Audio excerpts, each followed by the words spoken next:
Hello നമസ്കാരം. ഏറ്റവും പുതിയ സിനിമാ വിശേഷങ്ങളുമായി പുതിയൊരു വീഡിയോയിലേക്ക് എല്ലാവർക്കും സ്വാഗതം. ഓണം റിലീസായി ഇന്ന് സെപ്റ്റംബർ 12 വ്യാഴാഴ്ച തിയേറ്ററിലെത്തിയ മലയാളത്തിലെ ഏറ്റവും പ്രധാനപ്പെട്ട സിനിമയാണ് അജയന്റെ രണ്ടാം മോഷണം അഥവാ ARM. ടോവിനോ തോമസ് നായകനായി ജിതിൻ ലാൽ സംവിധാനം ചെയ്ത് 2D 3D ഫോർമാറ്റിൽ പാൻ ഇന്ത്യൻ റിലീസായി തിയേറ്ററിലെത്തിയ ഒരു മിസ്റ്ററി ആക്ഷൻ ത്രില്ലർ വിഭാഗത്തിൽ വരുന്ന ഈ സിനിമയുടെ കേരളത്തിലെ വിവിധ തിയേറ്ററുകളിൽ നിന്നും വരുന്ന റിപ്പോർട്ടുകളെല്ലാം തന്നെ പോസിറ്റീവാണ്. ടോവിനോ തോമസ്, അജയൻ, കുഞ്ഞിക്കേളു, മണിയൻ എന്നിങ്ങനെ 3 വ്യത്യസ്ത വേഷത്തിൽ എത്തുന്ന ഈ സിനിമയിൽ ടോവിനോയുടെ മണിയൻ എന്ന കഥാപാത്രമാണ് ഏറ്റവും കൂടുതൽ കയ്യടി നേടിയെടുത്തിട്ടുള്ളത്. രശ്മിയായി കൃതി ഷെട്ടി, ചോദിയായി ഐശ്വര്യ രാജേഷ്, മാണിക്യായി സുരഭി ലക്ഷ്മി എന്നിവരുടെ തകർപ്പൻ പ്രകടനവും ബേസിൽ ജോസഫിന്റെ സുരേഷ്, ജഗദീഷിന്റെ നാണു എന്നിങ്ങനെ നിരവധി ചെറുതും വലുതുമായ ഒട്ടനവധി താരങ്ങൾ വ്യത്യസ്ത കഥാപാത്രങ്ങളായി എത്തുന്ന ഈ സിനിമയുടെ മികച്ച വിഷ്വൽ എഫക്റ്റ് സമ്പന്നമാണ്. അതോടൊപ്പം തന്നെ മികച്ച BGM-ഉം.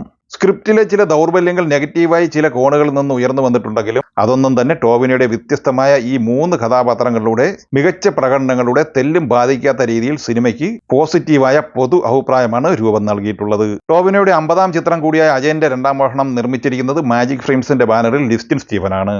ഇന്നലെ കേരള പ്രീസെയിൽ കളക്ഷനായി 1 കോടി റേഞ്ചിൽ കളക്ഷൻ നേടിയെടുത്ത ഈ സിനിമ ഇപ്രാവശ്യത്തെ ഓണം തൂക്കിയടിക്കുമോ എന്നറിയാനാണ് ആകാംക്ഷയോടെ പ്രേക്ഷകർ ഉറ്റുനോക്കുന്നത്. ഇനി സിനിമയുടെ ഏറ്റവും പുതിയ ബോക്സ് ഓഫീസ് കളക്ഷൻ വിവരങ്ങൾ രാത്രിയോടെ പുറത്തുവരും. ആദ്യ ദിവസം കേരളത്തിലും റെസ്റ്റ് ഓഫ് ഇന്ത്യയിലും വിദേശ രാജ്യങ്ങളിലും എല്ലാം തന്നെ എത്ര കോടി രൂപ കളക്ട് ചെയ്യും എന്നറിയാൻ നമുക്ക് കാത്തിരിക്കാം. 30 കോടി ബഡ്ജറ്റിൽ പൂർത്തിയായ ഈ സിനിമയെക്കുറിച്ചുള്ള നിങ്ങളുടെ അഭിപ്രായങ്ങൾ കമന്റായി പറയുക. വീഡിയോ ഇഷ്ടമായി ലൈക്ക് ചെയ്യുക. നമ്മുടെ ചാനൽ സബ്സ്ക്രൈബ് ചെയ്യുന്ന കാര്യം കൂടി പരിഗണിക്കുക. വീഡിയോയുടെ നോട്ടിഫിക്കേഷൻ ലഭിക്കുവാൻ ബെല്ലൈക്കൺ കൂടി എനേബിൾ ചെയ്യുക. പുതിയ മറ്റൊരു വീഡിയോയുമായി വീണ്ടും കാണാം. എല്ലാവർക്കും ഒരിക്കൽ കൂടി നന്ദി, നമസ്കാരം.